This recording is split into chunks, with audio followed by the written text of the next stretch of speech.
morning, everybody. Hello from a very dree northeast of Scotland.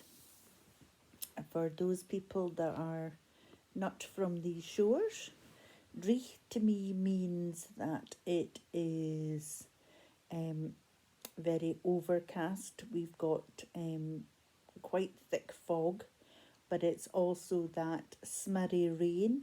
You know, when you step outside the door, that it is that damp. It's not lashing with rain, but it's just that wet stuff that you're constantly covered in it. So it's not very pleasant. As you will see, I've been to the hairdresser this week and had a wee touch of colour added in to my grey to keep it at bay. I think it'll wash out quite quick, but I like it. I love this time of year when it's autumn and we're starting to see the trees changing colour. I love that, all that reds and things, and I love it when you see, you know, the trees actually still on, full of leaves. I hate it when we've got a wind and we've got the rain comes and it takes all the leaves down and we've got that bare trees, because that really is winter then. Okay, today in my life with rheumatoid arthritis, I wanted to talk a wee bit about, I've noticed an awful lot of people on the sites have been asking people about side effects with medication that they've newly been put on.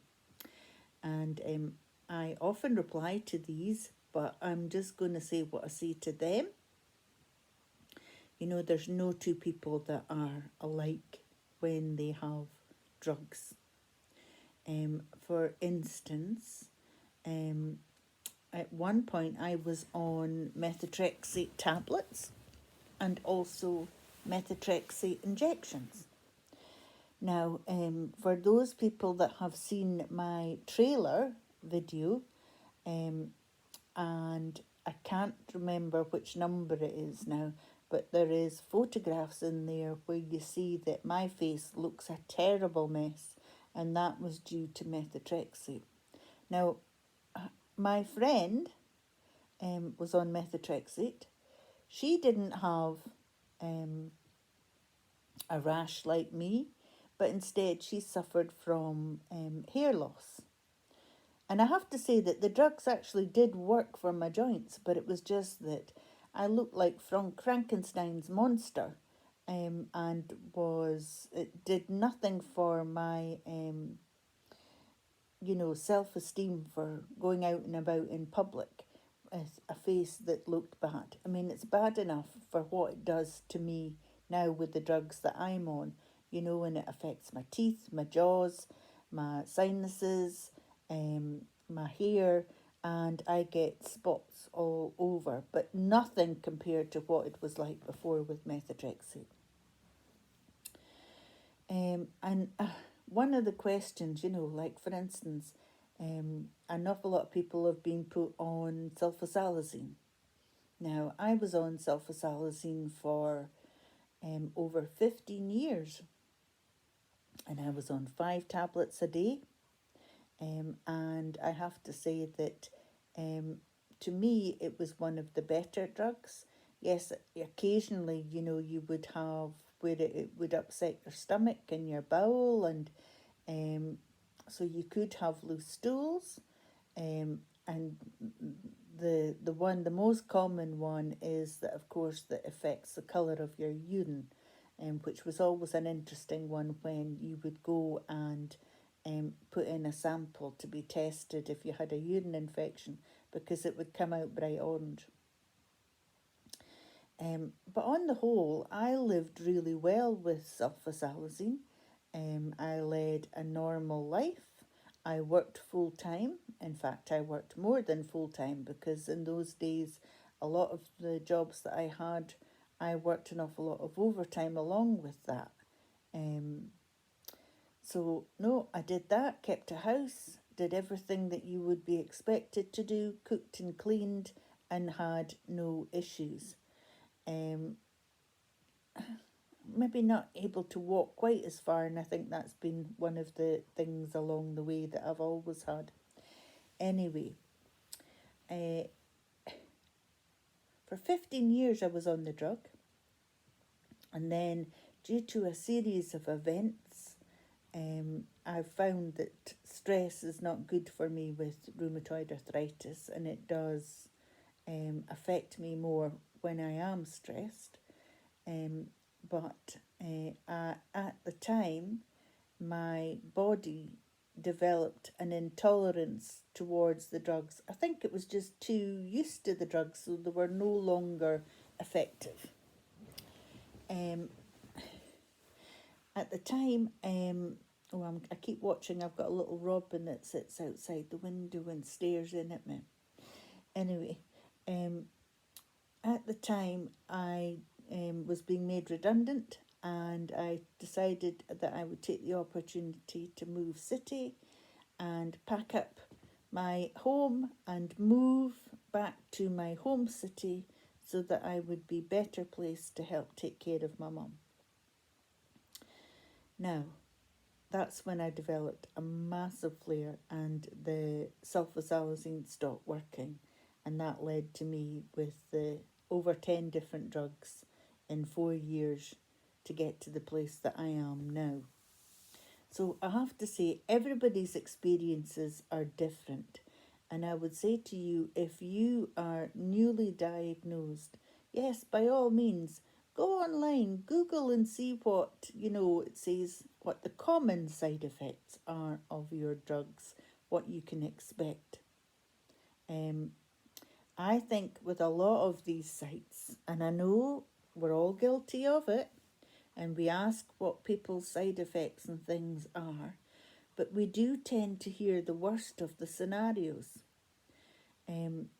You can only be the judge of how your drugs are.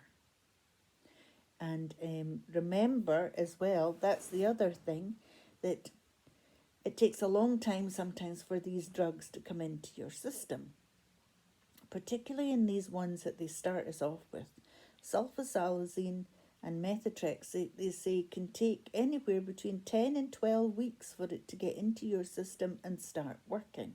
And that's why you'll often be prescribed something else along with that, and often oral steroids to help along with that.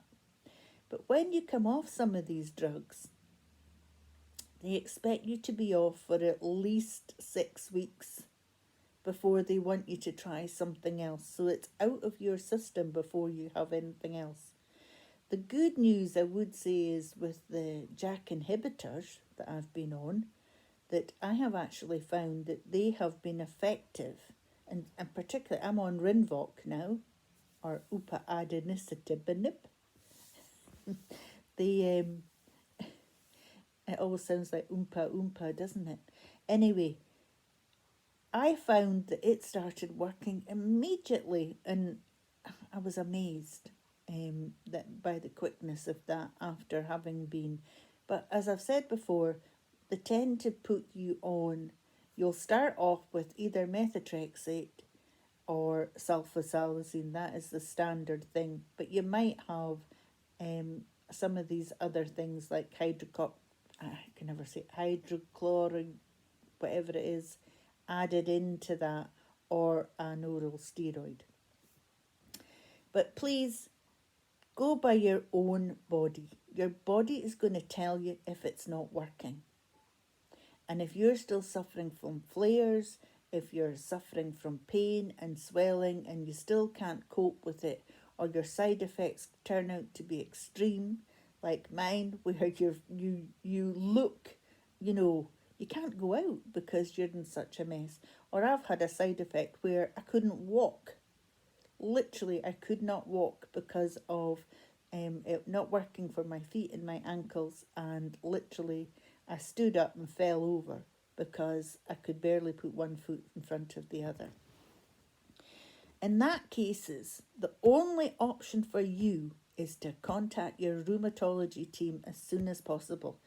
Don't mess about. Don't ask everybody else's opinion. Get on the phone or get on the email and contact them.